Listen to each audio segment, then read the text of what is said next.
बिस्मिल्लाहिर्रहमानिर्रहीम। अस्सलामुअलैकुम viewers, welcome to my YouTube channel.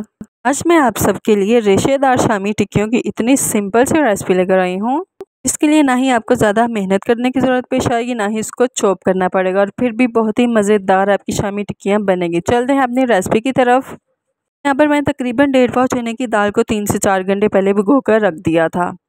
अच्छी तरह वॉश कर लिया। अब यहाँ पर तकरीबन आधा किलो के करीब बोनलेस चिकन है, से भी अच्छे से वॉश कर लिया। और यहाँ पर एक मीडियम साइज़ का बारीक प्याज कटिंग किया और 4 से 5 अदद बारीक सब्ज़ मिर्चें कटिंग करके ऐड की हैं और 2 चम्मच अदरक लहसुन का पेस्ट है। सारी चीज़ों को इसमें ऐड कर देंगे।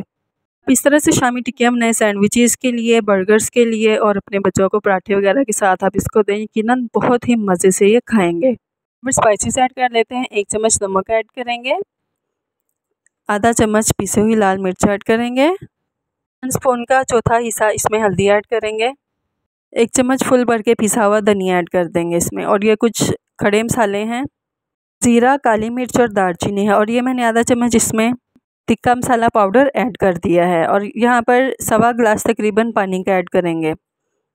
प्रेशर को बंद करके इसके ऊपर विसल लगा के तो कम से कम 10 मिनट हमारी विसल इसको लगनी चाहिए और पानी भी खुश्क ना हो और सारी चीज़ें भी गल जाएँ। यहाँ पर सारी चीज़ें गल चुकी हैं और पानी भी इसका खुश्क हो चुका है।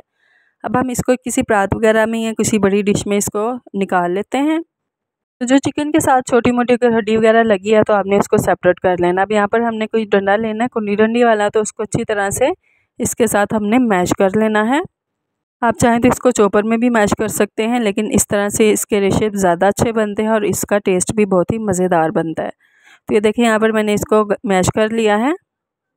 यहाँ पर सब्ज़ धनिया ऐड करेंगे। आप चाहें तो इसमें सब्ज़ मिर्चें बारीक कटिंग करके भी ऐड कर सकते हैं मज़ीद अच्छे फ्लेवर के लिए। यहाँ पर 1 चम्मच चाट मसाले का पाउडर और आधा चम्मच सा गरम मसाला और आधा चम्मच नमक ऐड किया है। नमक मुझे थोड़ा सा कम लगा था। अब इनको अच्छी तरह से मिक्स करेंगे और इसको अच्छी सी शेप दे देंगे। हाथों पे ऑयल लगा लेना है हमने और इसको अच्छी सी शेप दे देनी है सर्कल की। शेप मेकर की मदद से जो मर्ज़ी इसको शेप दे दें, जो आप बच्चे आपके खुश होकर खा लें। अब यहाँ पर देखें माशाल्लाह कितनी ज़्यादा सारी शामी टिक्कियाँ रेडी हो चुकी हैं।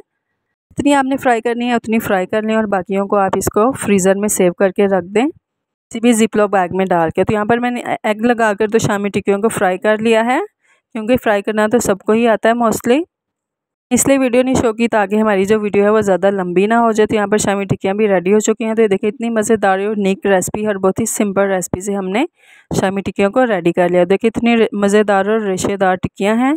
तो काइंडली अगर आपको मेरी आज की वीडियो अच्छी लगी हो, तो जो व्यूवर्स मेरी वीडियो को फर्स्ट टाइम वॉच कर रहे हैं, काइंडली उन सबसे रिक्वेस्ट है मेरी वीडियो को लाजमी लाइक करके मेरे चैनल को भी सब्सक्राइब करें। वीडियो अच्छी लगती है दूसरों तक शेयर भी करें, अच्छे से कमेंट्स करें। अपना ख्याल रखें। अल्लाह।